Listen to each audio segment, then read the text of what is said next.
How about now? Can anybody hear me? Oh, that was so weird. Okay, I'm so sorry. I don't know if it got recorded, so I'll repeat myself. Sorry for that delay, guys. There was a question in the chat about graphs, and I just want to clarify that supply and demand graphs are not required. You won't have, your demand line coming down and your supply line going up. You're not required to have that in this paper. You can't really build that with, empirical data that you're going to gather from like your company's annual reports. That's something that, professional economists do, not something that we build with real world data in an intro class. So we'll talk about including graphs when we get to that section. But I just want to get that out there so everyone knows not to be thinking about how to do that for their paper, because that question comes up a lot each term. All right, so this is the entire final paper guide. Susanna, I don't know, but if you want to email me, I can send you the Word version. I'll put my email. Nicole n.soto@snhu.edu, and I can send the Word version. So I've scrolled down to section 2. So this, you'll see, we've got the title page, which you already have created from your Milestone 1. This is the old version. You don't have the abstract anymore. I haven't updated the file that I've got here. So ignore the abstract bit. This is what you did in Milestone 1. So the purpose of your paper, your introductory paragraph, introducing the reader to what your analysis is going to be and why. You're going to analyze the company to talk about how they can be continue to be profitable or stay profitable or get profitable if they're not doing well. And then the history and current overview of the company, you already did all that. So we're jumping down to section 2, supply and demand conditions. Jessica asks if she didn't get any comments on Milestone 1, does that mean she's good to go? It should mean that, but for the purpose of your paper, it's very common that once you know what your conclusions are, kind of what your thesis is really going to be, like after looking at, after performing my analysis, I suggest the company does X, Y, and Z. You might want to go back to that intro paragraph and bring in some of that detail once your analysis is done. Usually, if you didn't get any feedback on the history and overview part, you're all set. There won't be much to add even after you do your analysis. Okay, so the first element here is, it's in section 2, supply and demand conditions. And the first one is for you to evaluate the trends in demand over time. Now, what this means is you're going to be looking at the market as a whole, so the demand for the kind of product that your company sells. So if you're doing Ford, you're going to be looking at demand for automobiles, cars, trucks, and so on. If you're doing Coca-Cola, you're going to be looking at the demand for soft drinks and such. If you are doing Netflix, you're going to be looking at the demand for video on demand services, things like that. So you get the impression. So it's really important that this first element, you're looking at demand overall. So you're giving a broader picture. A lot of students tend to jump in right to specifics about the company, which is what you're going to get to on the second element in this section. So make sure you start with this kind of broad perspective. And this is where you're really going to incorporate the determinants of demand for the whole market to help you find out what those trends are and evaluate them. So we have for you here a link to the textbook where it reviews the determinants of market demand, and we've also listed them out here. Some of these are going to play a bigger role than others, depending on whatever the product that your company sells is. So if we take like Coca-Cola as an example, tastes and preferences might be a big factor with people changing the kinds of beverages they want to drink. And so not just Coca-Cola company, but any company selling soda will have to take into account those changes in people's tastes and preferences and maybe adjust the kinds of products that they sell or how they sell their products or where they sell their products. Population and demographics might be big role depending on your company. So I hear a lot about millennials not buying cars as much. You know, they have a lot of student loan debt. We can all sort of probably commiserate with that. I still have student loan debt. Sure, a lot of you are taking out loans for your schooling here. And so that's crowded out some spending on big ticket items like homes and cars. So as the millennials as a group get bigger and older and they're not buying those big ticket items like previous generations had, that might have an impact. That demographic profile might have an impact on something like the entire car industry or automobile industry. And so a company like Ford or GM that you're writing about would be concerned about that. So you're using these determinants of market demand to sort of give you some ideas of what to evaluate, what to look for in the trends. So those are just some examples. You don't necessarily have to include each one of these, but it's a guide for you.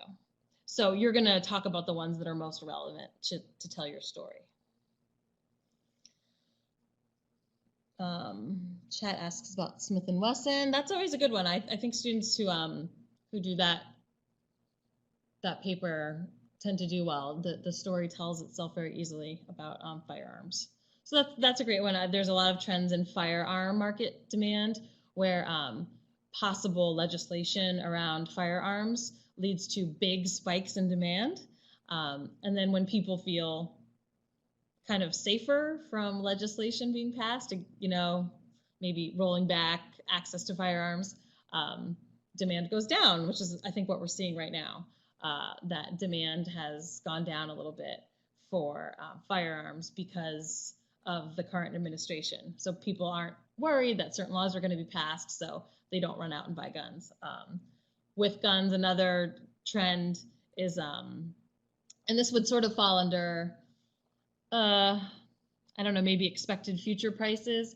If you think it's going to be more difficult to get the product in the future, like a firearm in the future, you'll want to buy it now, is when there's any sort of terrorist attack or any sort of shooting, then people tend to go out and respond by buying more firearms. So that's a great example of a trend in demand. Yeah. So as you can see, it really is dependent on the market that you're in. And I mean, I'm just sort of telling some stories. Obviously, you know, this is just stuff that I sort of know, but I don't have any evidence to back it up. The expectation is that you'll have some evidence to back it up. You won't just spout stuff off like I am. So you'll find some research or some data to corroborate the kinds of things that I'm saying that you would say in your paper, but then back it up with something to prove it. Okay, so let me just make sure I haven't missed any questions.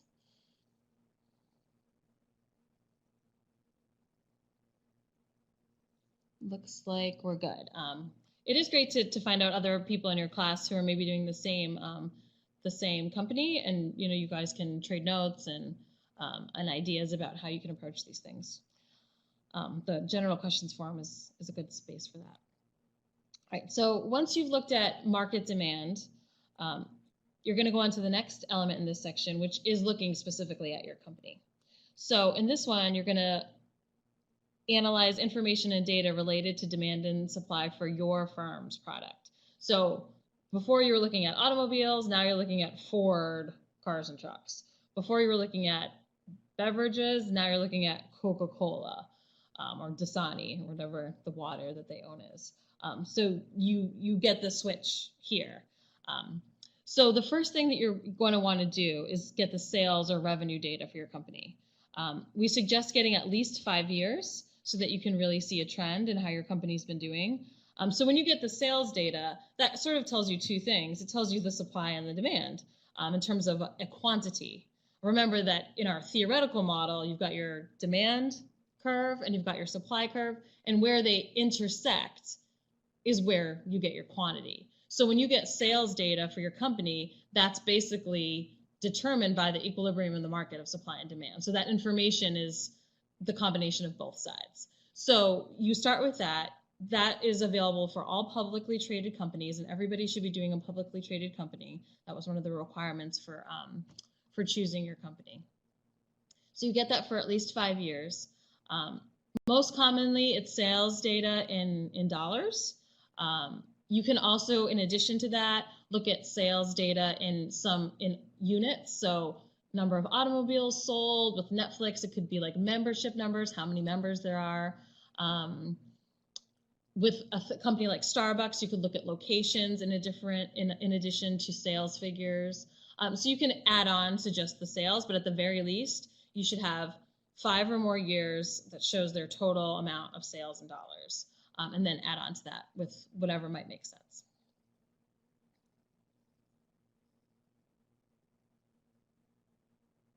Okay, I'm just checking the chat for any major questions.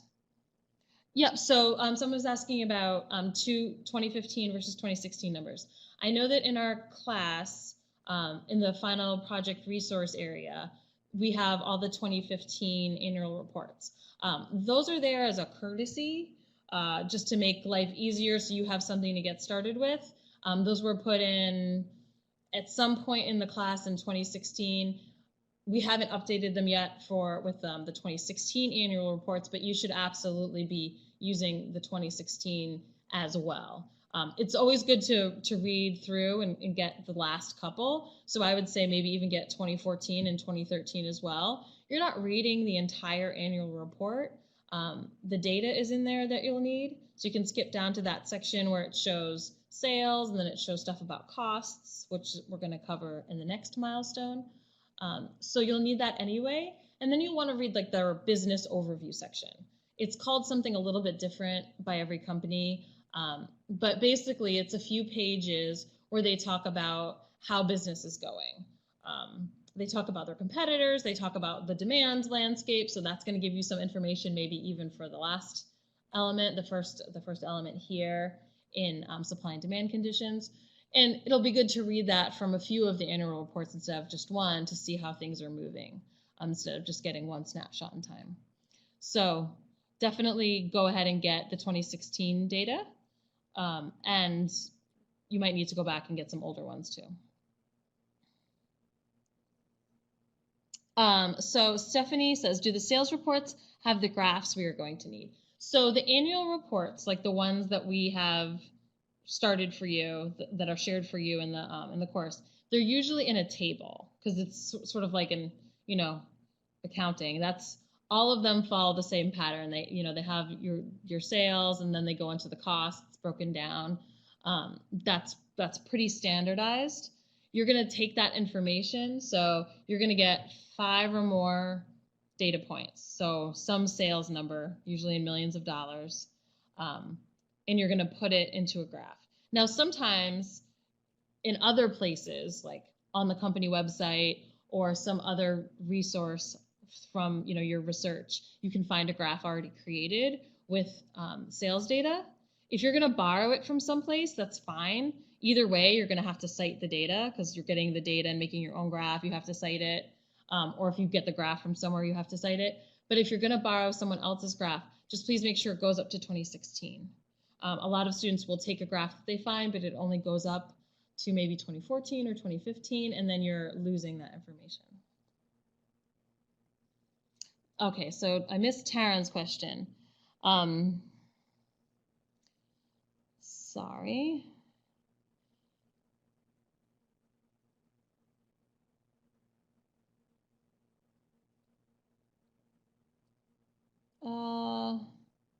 Which question did I miss?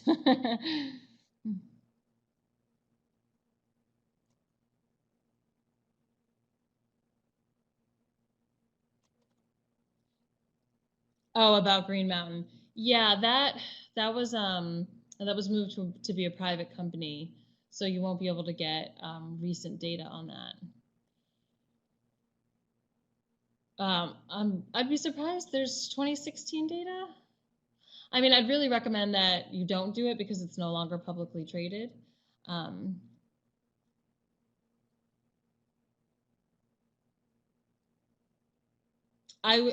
would get with your instructor about it. Yeah. You can email me and your instructor. We can work something out. You've already submitted one milestone, so I don't want to. Yeah, we can talk about that offline. Sorry about that though. It is, I agree. Well, we can work something out. I just want to make sure the only problem with that is making sure you have the data that you need. If we can work around the data issue, then we can move forward. So we'll find a workaround for that. So as you can see, the data is a big piece of this element. So if you get your graph, and the reason it has to be a graph is because the rubric kind of spells that out and requires it. So if you don't present it as a graph, you might miss out on some points. So I don't want anyone to miss out on points unnecessarily, since you all have access to the information you need. All right, we're going to scroll down. There's the graph information. So then once you've got that up and you talk a little bit about any trends you see, are sales going way up? Are they staying flat? Are they going down? You know, whatever you observe, you can kind of go into a little bit of detail about what's happening there. And then you can look at the supply side. So very similar to what we did with demand, you've got your determinants of supply here, and you can talk a little bit about these things. I don't want anybody to go into too much detail about the costs, about the input costs in this section. You can sort of allude to them, but we're going to have a whole separate cost section where you get into the details. So you can talk about maybe, you know, if like a Starbucks, you know, oh, well, coffee prices, and this has impacted their ability to supply or things like that. But you don't need to get into the nitty gritty of the numbers on costs in this section. But you can talk about general trends here if you want. And there's other things too, like technological improvement. You know, a company is able to supply more because they've increased efficiency in some area with some new technological improvement. Another thing to look at here that's not specifically spelled out in determinants of supply is increasing your ability to supply. So if you build like a new factory, or like a Sam Adams, if they were to build a whole new brewery to make more beer flavors, you know, that would be something you'd want to talk about on the supply side. Or if, you know, Ford built a new auto plant, you'd want to mention that.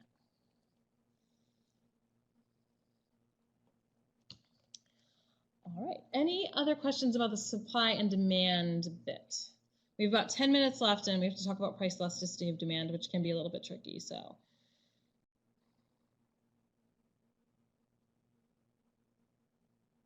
So Patsy asks, I would like to know if specifically we only concentrate on U.S. revenue or international. Patsy, in my experience, I haven't noticed companies necessarily separating their revenue. Usually they report, at least in where we point students to in the annual report, one top line item. I mean, I'm sure maybe in other parts of the report they break it down, but the costs aren't necessarily broken down by region either. So I would say just look at it as one whole internationally. And that's another thing you can talk about when you look at supply and demand. So most of these companies are global, and much of their increase in sales can come from them expanding into new territories and growing their footprint overseas. So, all right. Like that's a big thing with Netflix right now, trying to, you know, get a bigger footprint in China, for instance. And that's something you wouldn't want to not look at, because for them as a company, that's a big way for them to make money. And that's the whole focus of your paper, is looking at their potential for profitability going forward. Okay, so price elasticity of demand. Challenging concept, we covered it last week. This has 3 critical elements. The first one is asking you to analyze information and data to justify how the price elasticity of demand for your product is determined. It might help you guys if you put this one, or at least thought of, you know, when you're actually writing your paper, do it after the second element. The second element, which is looking at the factors of the determinants of price elasticity of demand, will sort of help you think more about this first one. So if I could reverse those, I would, but I can't. But it doesn't mean that when you're doing your research and writing and thinking about it, that you can't reverse it in your mind. So here, basically, you're going to say, okay, is demand for my product generally elastic or generally inelastic? Or do I think it's, unit elastic, where it's exactly in the middle? You don't actually need to come up with a number. I know that in our homework, we had the data where we could do the calculation and say the price elasticity of demand for this product is 1.5. It is elastic because it's greater than 1. You're not going to necessarily have that data available to you. There are some few instances. Netflix is actually an example where there was data out there in the news, and you can do that calculation. That's not a recent story for Netflix, but it did happen a while ago with one of their price changes. But for most companies, you don't have such a clear price change and then a quantity change to do the calculation. So you're going to be relying on other things like the determinants of price elasticity of demand, and also other information about the company and how they price things. Do they often offer sales? Do you notice them competing on price with their customers? I'm sorry, not with their customers, with their competitors. Are they competing on price? Those things tend to indicate elastic demand, strict price competition and sales. Things where they are more focused on brand and innovation and creating new products, and the price doesn't really move down ever or seem to be very competitive. Where they're really more focused on the brand and selling a cool product. Think Nike, think iPhone. That would indicate more inelastic demand. So that kind of pricing data and pricing strategy and information about your company would lead you to believe that about it. So that look at data, pricing data, and information about the company, and along with the determinants of price elasticity of demand in the second element, that together will give you enough to say, okay, it's elastic, or okay, it's inelastic.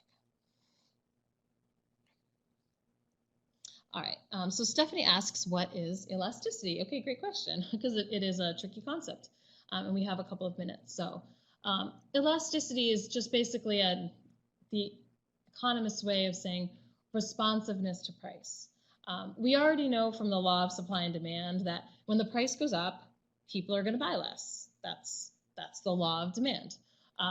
When the price goes down, people are going to buy more.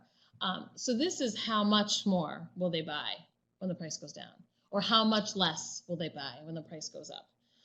When the price of gasoline goes up, I might buy a little bit less, but I'm not going to be very responsive to the price change because I still got to get where I got to get. Maybe I won't take a long road trip, or maybe I'll try to combine some errands, but at the end of the day, I need to buy gasoline. So I'm not very responsive to a price change for gas. And also, if gas were to be cut in half tomorrow, I wouldn't really drive that much more. I have to go where I have to go, and that's not going to change just because gas is on sale. I'm not going to be very responsive to a price change. That's inelastic demand. Now, if there is a sale at one of the local shoe stores in town, maybe I buy a couple extra pairs of shoes. I would be very responsive to a price change. That's why those kinds of places have sales, because they know that that's a great way to get lots of people to come in and buy lots of stuff that they wouldn't otherwise buy. They know that for those kinds of products, people are very responsive to a price change. So that would be elastic demand. So hopefully that's the gist of it. I would certainly recommend that anybody who's still iffy on it go through the chapter, or at least go through some of the videos in the chapter, and check out some YouTube videos as well. There's some great explanatory videos out there on YouTube if the stuff from the textbook isn't sinking in. All right, so we talked about how to determine if it's, and how to justify saying, okay, demand for my product is elastic, or demand for this product is inelastic. Again, the determinants are a big part of that, even though they come second.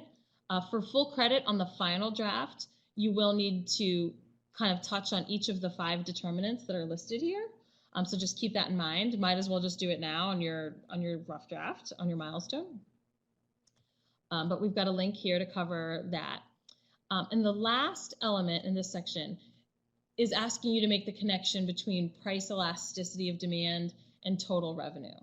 So, because that's really when a company is thinking about changing their price, the price of their product or service, they have to think about how it's going to affect their total revenue. Now, revenue is just one piece of profit. You also have to consider costs, but ideally they don't want their revenue to go down if they increase or decrease their price. So you need to know if demand for your product is elastic or inelastic.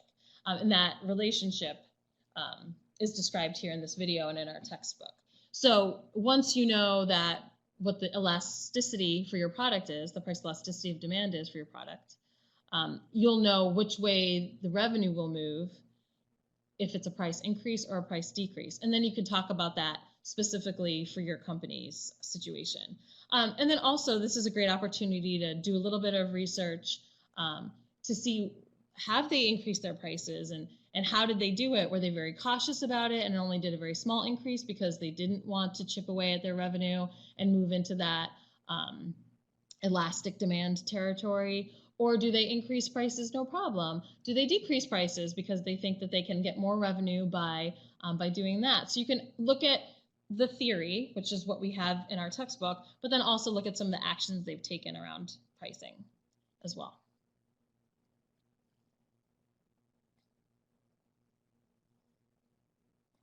All right.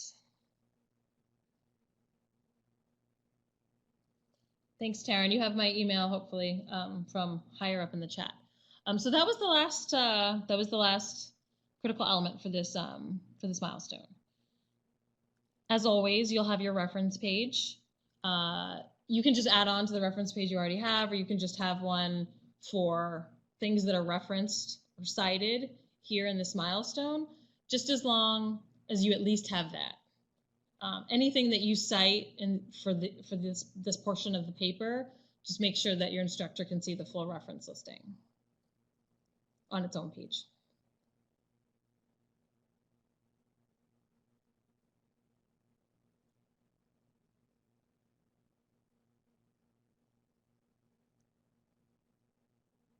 So Chad, you asks about the Word doc for milestone does not have cost of product. I'm right. Okay, I see what you're saying. The cost of production section. This is the entire final paper guide that I have open right now. Just because for the webinars, I just used the one document. They're all the same, just all kind of pasted together. Yeah, so you won't go that far. We're just going to end. You're going to end right here for yours, for your milestone too.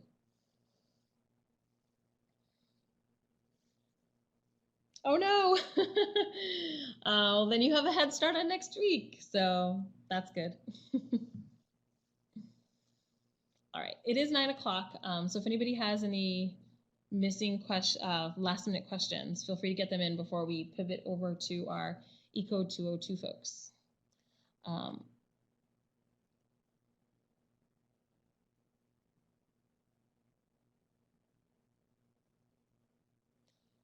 Oh, yes, Stephanie. I know I've got a lot of young ones too. Thankfully, this is past their bedtime when I host this. Otherwise, you guys wouldn't hear a single word I said. But yeah, it's hard, which is another reason why we record it. Not just for the people who couldn't make it tonight, but for those of you who made it and need to rewatch it for whatever reason, so you can. Yeah. So Diana asks if there's other example papers that could be looked at. Right now we just have the one, and then of course the guide. For now, Diana, yep. And remember, these are your milestones, so you're gonna get a second shot at all of this for the final draft. So these are kind of like rough drafts.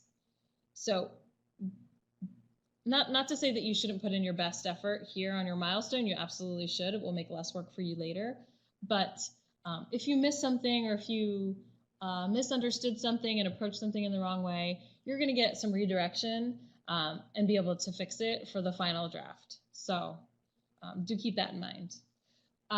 Patsy, it looks like your hand is raised, but any questions you have, you can just type in the chat. So if I missed your question earlier, I'm sorry. If you could retype it. Not sure if you meant to raise your hand. But.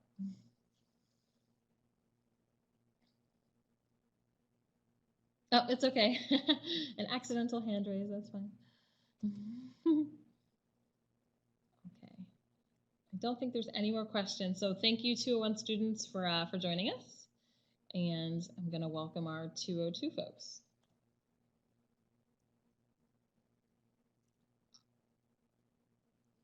Okay, so before I do that, I'm just going to answer Kelly's question real quick.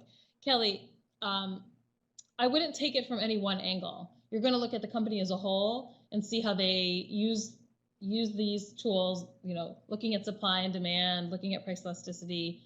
You're just going to look at the whole company from a microeconomic perspective and then talk about things they can do to be profitable. So don't limit yourself to just look at one aspect of the company. That would be my advice, Kelly, on the Chipotle thing.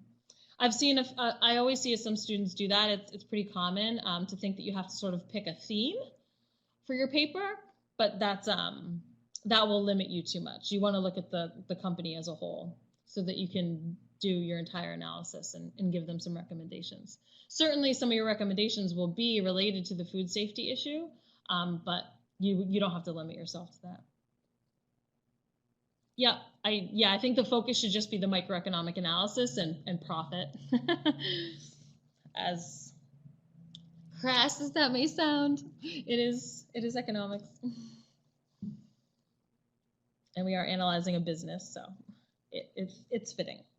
All right, well, thank you all so much. And 202 folks, thank you for your patience. Your milestone is a little bit shorter than the milestone for 201, so thank you for lending them 4 minutes.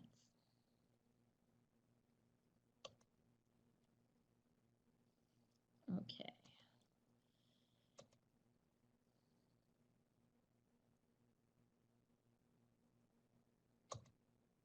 Pulling up our document for 202. And this document, I don't know if I've updated it from, I think I've got, yeah, I have not updated it. So the one you have on the last slide that we're going to cover has some extra information to help you out, but so it might look very, very slightly different than what you have in your class. But what you have in your class is the correct one. I'm just working off an old one. But the focus of this milestone for our 202 students is fiscal policy. So this critical element is going to be, it's 3 critical elements, and it will be between 3 to 5 slides of content long, depending on how much fiscal policy your decade has going on and how you want to spread out the information on your slides. But it will definitely be at least 3 slides to cover each critical element. So the first critical element is on fiscal policy at the start of your chosen time period. So this is intended to give you and your audience a baseline for what fiscal policy looked going into your decade. Because remember, fiscal policy is the federal government, or the legislative branch and the president's response to changes in the economy. So they do things to keep the economy moving the way that they would like it to, to keep their constituents happy and keep things moving well. So they take actions to have certain economic impact on the economy. So any 10-year time period, you're going to see lots of changes in that regard. Fiscal policy isn't just static for years and years and years and years on end.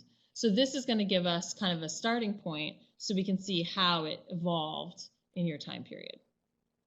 So there's a couple ways to approach this, but what I would suggest is you might need to look at a couple years back from when you're starting your time period. Most students pick a decade, but I know some people start off of a decade. So like, let's say you're doing the 80s. You might need to back up to like 78, because a lot of times with fiscal policy, and we'll see this in a later slide, is that once laws are passed, it takes a little while for them to sort of trickle down through everything. So in 1980, the policies that are on the books and taking place and affecting the economy in the 80s might have been passed in 79 or 78 or maybe even earlier.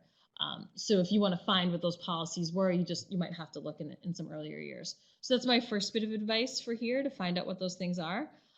We've got some links to get you started. So the Congressional Budget Office is, and you might have been hearing about them.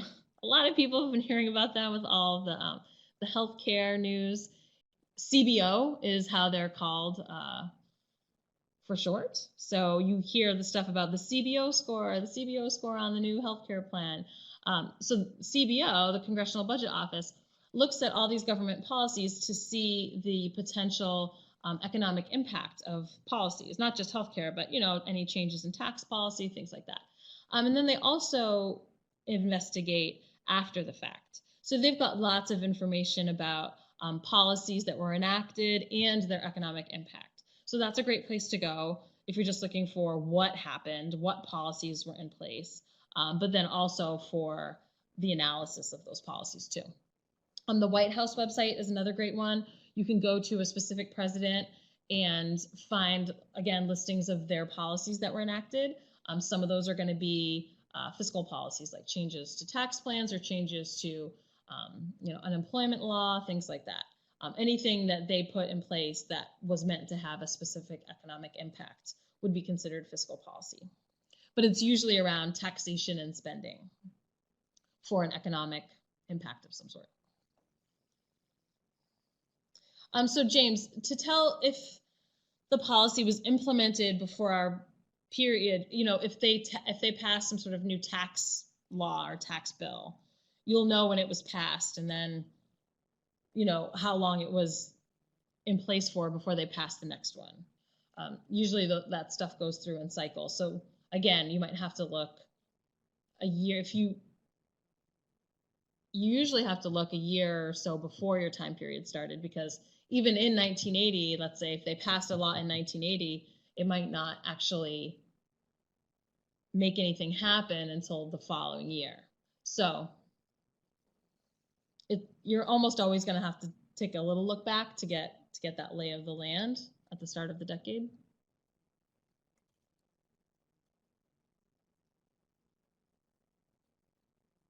But yeah, once you start looking at the taxation and spending bills, it should start to come together. And then the last one, National Bureau of Economic Research. This is more of a general research site that a lot of their stuff is free. Some of it is not.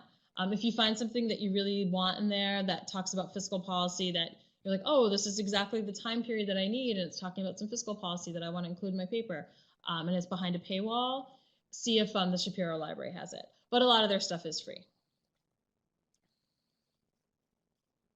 So Lena asks, should this be set up as bullet point? This one, most likely.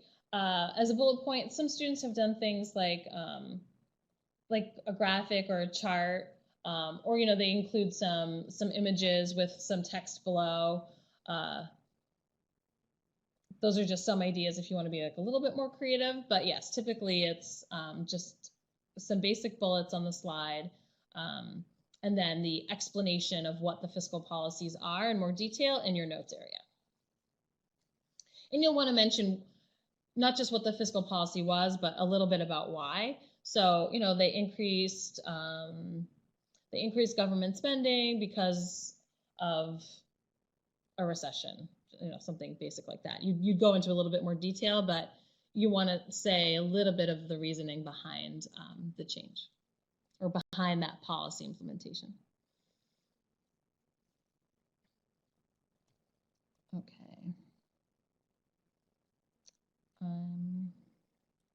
Scrolling down to the second element, and this is the element where you might want more than one slide, depending on how active fiscal policy was in your 10-year time period. So this is where you're going to look at the fiscal policy actions after that initial starting point. So things are going to happen in the economy, and the federal government, Congress, the president are going to respond to those with some fiscal policy actions. And that's going to take place throughout the decade. So don't just find one halfway through the decade and be like, okay, I'm done. Try and see at least the big stuff, the significant stuff that you can find happening throughout the decade. So don't just stop after one. Make sure you go through all the years and see what you can find. Certainly go through at least all the presidencies and all their terms. So if you have Reagan, go through both of his terms to see what he did. Don't just find something from his first term and then, wrap it up. We've had a lot of presidents with 2 terms, so depending on your time period choice, just make sure you go through all of that. So once you get your fiscal policy actions that happen throughout your decade, you're going to take it one step further than you did in the last slide. We really want you to incorporate the macroeconomic models that we've developed. They're listed here. The most common one, the most versatile one, in my opinion, is, and the easiest one for students to use in this introductory course, I think, is the aggregate demand, aggregate supply model, because it's so closely linked to the GDP formula, and it's also reminiscent of our supply and demand model for microeconomics. But we also have our Keynesian consumption function, which you can absolutely incorporate as well. So those are 2 of the basic ones that you would use to explain fiscal policy. So you can use those models to say, okay, well, this was the thinking behind increasing or decreasing taxes, or increasing or decreasing government spending on these programs. They expected this to happen. We could see it in the graph, just a theoretical graph. The graph doesn't have to have numbers, wouldn't have real GDP numbers on the bottom or price level on the side actually labeled. You just want to show the relationship and the movement and how the equilibrium moves. So we're not expecting you to have numbers labeled on the axes. But that's a great way to show that you understand the relationship between, let's say, aggregate demand and aggregate supply when the government increases taxes or increases government spending. What happens to the aggregate demand curve when government increases their spending? And so if you know how the curve moves and what that does to the equilibrium point, then you can explain why the government might want to do that. So we're looking for you to sort of demonstrate that understanding here. So feel free to draw your own aggregate demand and aggregate supply curves, and then you can show, for instance, you can show the aggregate demand curve moving in or moving out, depending on the action that was taken, and then explaining that, using the graph to explain why the curve shifted that way based on the action, and then how it impacted equilibrium and price level and GDP. All right, any questions about that before we move on?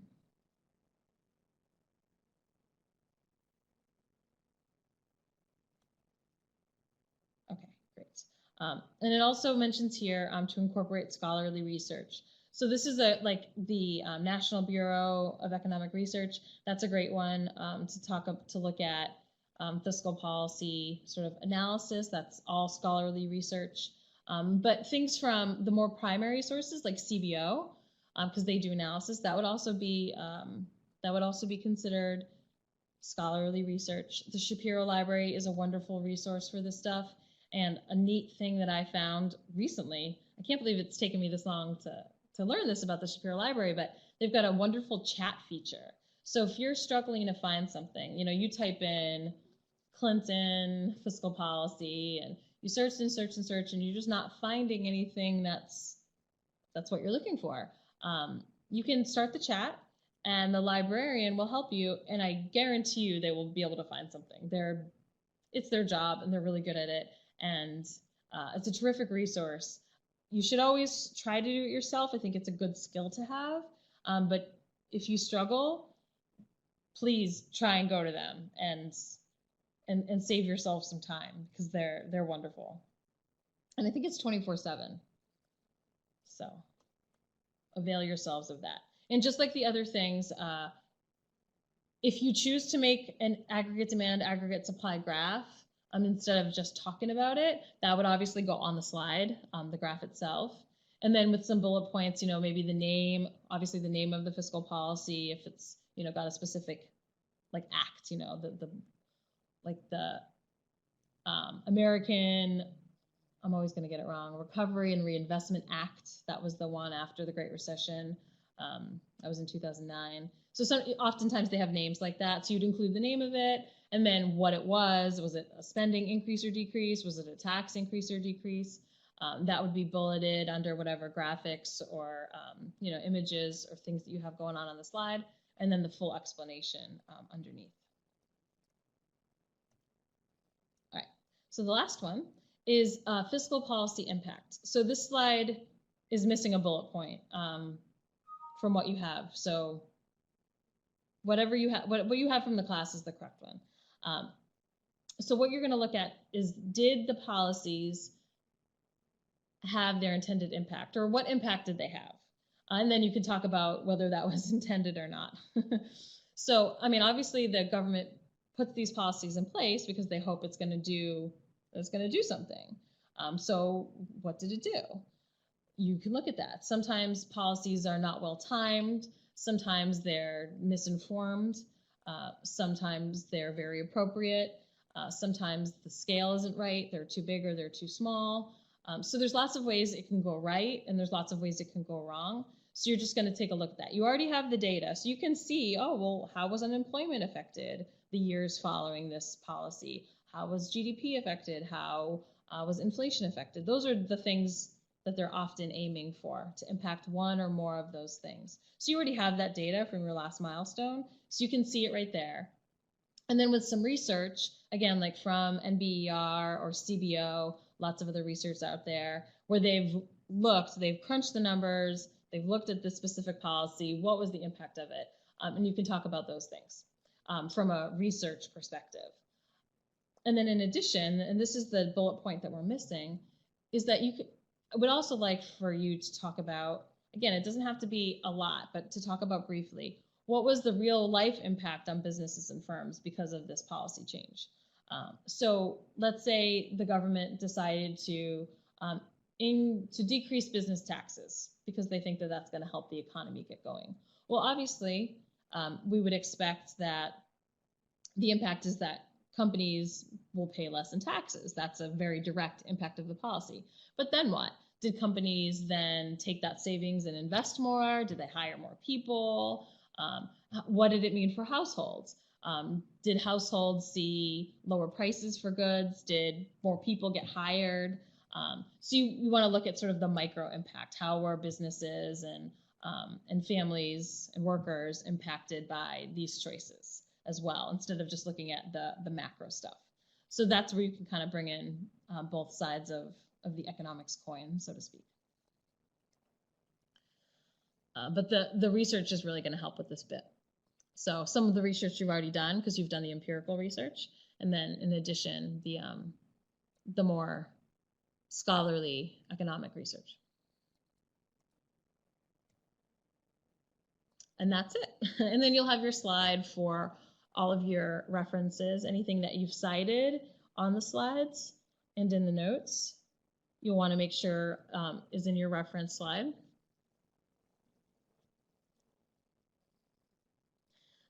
Yeah, so Monica, this it's not as scary. It's shorter, but you do still have to show your understanding of the model. So I know that could be a challenge with the other one because there was just so much to do, and this is just fiscal policy, so you can focus a little bit more. But yeah, it's at least it's less.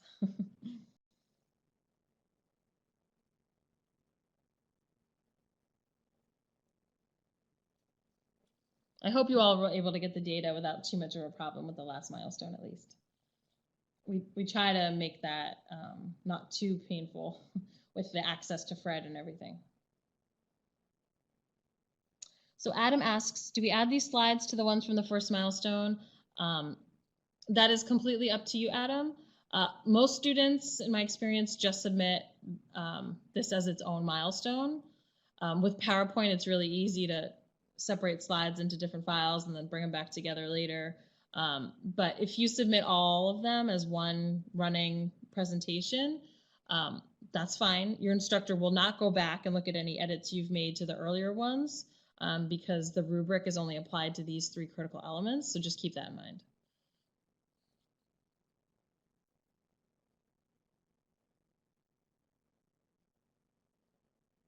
Carissa. Huh. I could have sworn I checked to see if it was updated. That's so weird. Hmm. The bullet point was just to talk about the impact on businesses and households.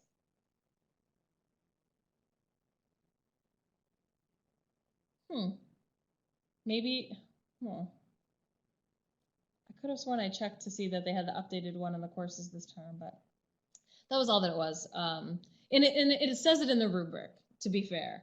The rubric does mention, and I can pull it up, impact on households and businesses. So I realized that that wasn't reflected very well here, or really at all. That portion of the rubric language wasn't reflected well on this in the guide.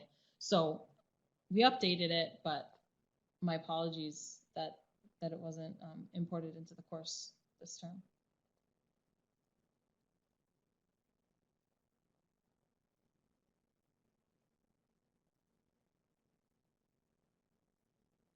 Okay, so Monica asks, what exactly does fiscal policy mean? So fiscal policy, Monica, generally refers to taxation and spending policy. So that's passed by the Congress and the White House in order to have some sort of economic impact.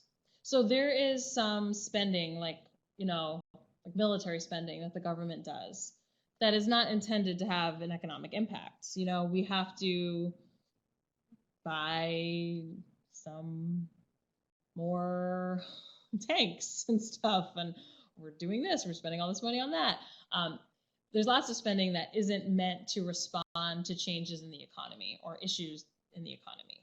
So it's the taxation and spending choices that are meant to have an economic impact.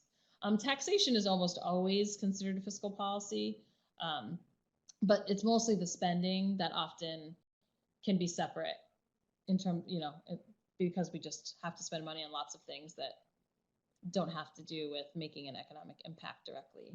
Not that they make an economic impact, but the choice behind doing it isn't to force the economy one way or the other.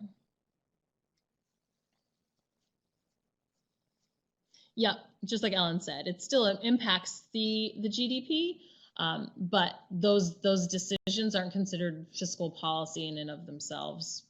They're not doing it for the economy, so to speak. They're doing it for some other reasons.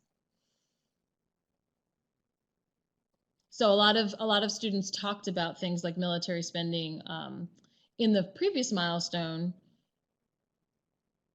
because it does have an economic impact. So you'll see that in terms of, war always has some sort of economic impact we see it in GDP and for sure, and oftentimes in other macroeconomic indicators.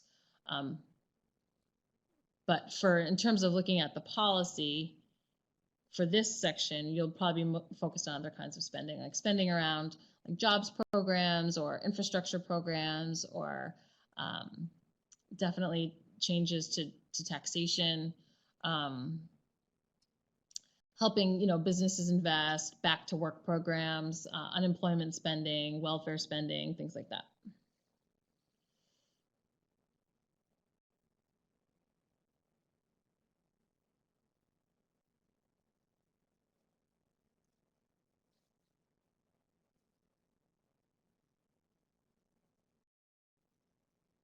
Yep. So Adam asked, corporate bailouts and things like TARP be considered fiscal policy? Yep. Obamacare. What do you guys think? Healthcare policy? It is, yeah. I think that it counts because there was there's definitely an element of taxation that went into that. They added taxes to cover it, and then there was definitely a federal spending aspect to it.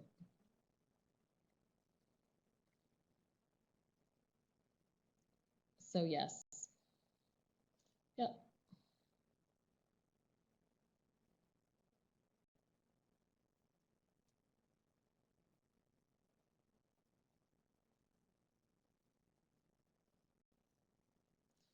Yeah, what Ellen said. So it's revenue neutral, but for different people, it's got different impacts. So that would be a great example of how does it affect individuals. So in that particular scenario, some individuals and some businesses have very different experiences with how it impacted them. So that's the kind of thing you could talk about on this last slide. If Obamacare or ACA was one of the things that you listed. Oh yeah, so Federal Reserve. Ellen got that one. That's monetary policy, which is next week. Yep, so remember, this is all taxation and spending. The Federal Reserve controls the money supply through interest rates, for a very brief way to describe it. We will get more into that next week.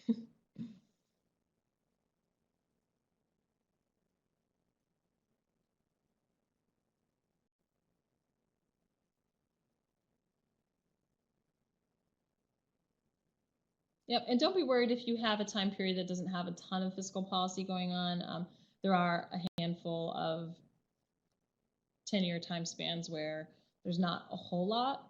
I mean, there's always stuff that they're going to do, like set whatever they want the tax rate to be, but some of it just might not be really big, controversial, news-making stuff. So, and some of it, like the past 10 years or, just the 2000s in general, or I should say like 2000 to 2009, had a lot of fiscal policy going on. So it really depends. And then when we get to next week, you'll see that some time periods face the same thing with monetary policy. Some are more monetary policy heavy and some are less. So you just report what there is to report and then use the macroeconomic models to explain why somebody would do it and then look at its impact.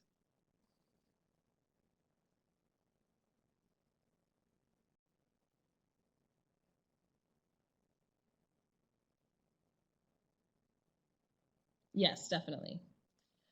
There's always something interesting no matter what 10-year time period you selected. It's just that some time periods are more heavily weighted to one kind of policy than the other. So if you find that you don't have a lot of fiscal policy, it probably means you have more monetary policy.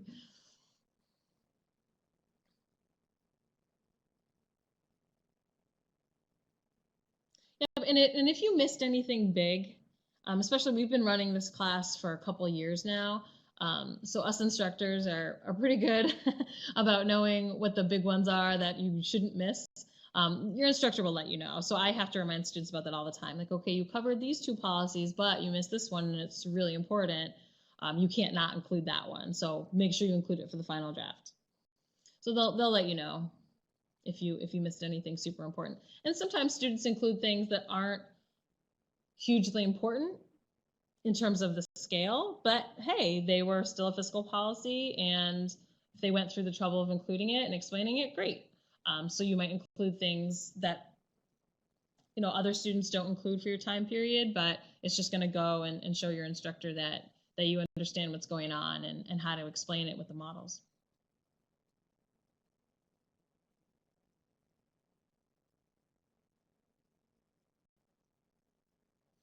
Amara, I wouldn't say there's a specific number. I don't want to give a specific number, but I mean, in a 10-year time period, I would say, gosh, at least two things.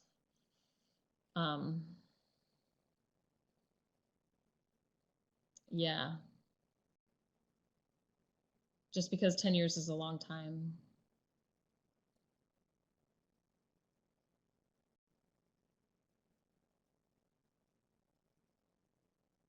But I don't want people to just stop when they get to 2. So that's why I'm reluctant to give a number. But it's just that there are some decades that have less going on. I would just make sure that you give each year and each president's term, each term of presidency, and maybe even each 2-year like legislative, because our Congress changes every 2 years, and everyone wants to do stuff. So if you give each of those a good look and see what all happened with each of those congressional cycles to make sure you don't miss anything, you should be pretty safe. If there's a lot, then you can just stick to the important ones. Yeah. Yeah, so like if you were to do 2000 to 2009, there's a few real big ones that students focus on, and it's a lot. So you wouldn't then go to the littler ones necessarily, just because we don't want this to be a 50 slide presentation. Yeah, there's a lot going on because we had a recession obviously at the end of that time period, and we had one earlier in the time period. So there was just a lot of response from the federal government. Yeah.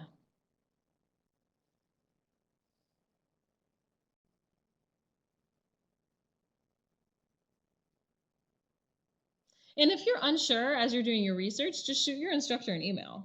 I mean, I have to talk a little bit vague because I don't want to do your research for you here. I know what I'm looking for because I've graded a bunch of these and I've studied it too and all that stuff. But I don't want to tell you all exactly, if you're doing this decade, this is all the stuff you should include. But if you're struggling and you say, okay, I've done this research and this is what I think I should include, but you're unsure if you're missing anything, you can just email your instructor and they can work you through it. Even if they might not give you exactly the answer, they could at least point you in the right direction or let you know if you're on the right track. So use them as a resource, definitely.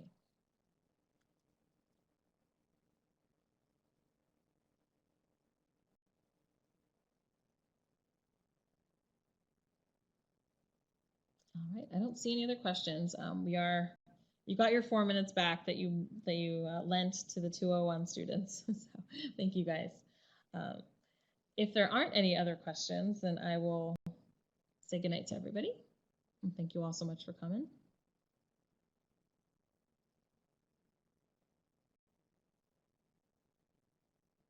Yes, thank you, Ellen, for sticking around. I'm especially thanking Ellen, not because she answered a lot of your questions, but because she's also recovering and she still made it to the webinar tonight, even though I know she's not feeling good. So I appreciate it, Ellen. Thank you. Let's all send her some get well vibes.